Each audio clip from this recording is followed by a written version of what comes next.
கோயம்புத்தூர் ஹேக்கத்தானுக்கு போகலாமா? So கிளாம்பாக்கம்லேருந்து 7 bus ஏறி காலேஜுக்கு வந்து 6:40க்கெலாம் போயிட்டோம். போனதொடனே என்ன சோறு தான். ஸோ நாங்கள் டோக்கன் வாங்கிட்டு லிட்ரலாக 30 மினிட்ஸ் கழித்து தான் வந்து எங்களுக்கு சாப்பாடு கிடச்சிச்சு. ஏன்னா வந்து நிறைய பேர் ரெஜிஸ்ட்ரேஷன் பண்ணியிருந்தாங்க போல். ஸோ லேட் ஆகிடுச்சு. அண்ட் சாப்பிட்டு அதுக்கப்புறம் நாங்கள் காலேஜை சுற்றி பார்க்க போயிட்டோம்.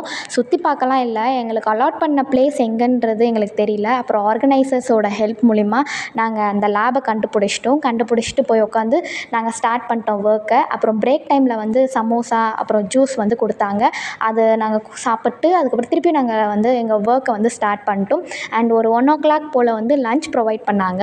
ஆக்சுவலி லஞ்ச் வந்து ஃப்ரீயாக கொடுத்துட்டாங்க, ஆனால் வெஜிடேரியன் தான். அண்ட் பிரேக்ஃபாஸ்ட்டுக்கு வந்து காசு வாங்கிட்டாங்க. அப்புறம் அங்கே வந்து பார்த்திங்கன்னா ஏதோ ஈவெண்ட் வந்து நடந்துட்டு இருந்துச்சு ரிலேட்டட் டு ஃபுட்பால். ஸோ அது கொஞ்சம் நேரம் வேடிக்கை பார்த்துட்டு அதுக்கப்புறம் கொஞ்சம் ரிலாக்ஸேஷன் பண்ணிவிட்டு திருப்பி வந்து நாங்கள் ஹேக்கத்தானுக்கு போயிட்டோம். அண்ட் வந்து எங்களுக்கு ஃபஸ்ட் ரவுண்ட் வந்து நடந்து அண்டு எவாலுவேஷன் எல்லாம் முடிச்சதுக்கப்புறம் நாங்கள் வந்து கிளம்பிட்டோம். நெக்ஸ்ட்டு வந்து நாங்கள் ஒரு பிளேஸ்க்கு போனோம். அது பற்றி தெரிஞ்சுக்க ஸ்டே டியூன்.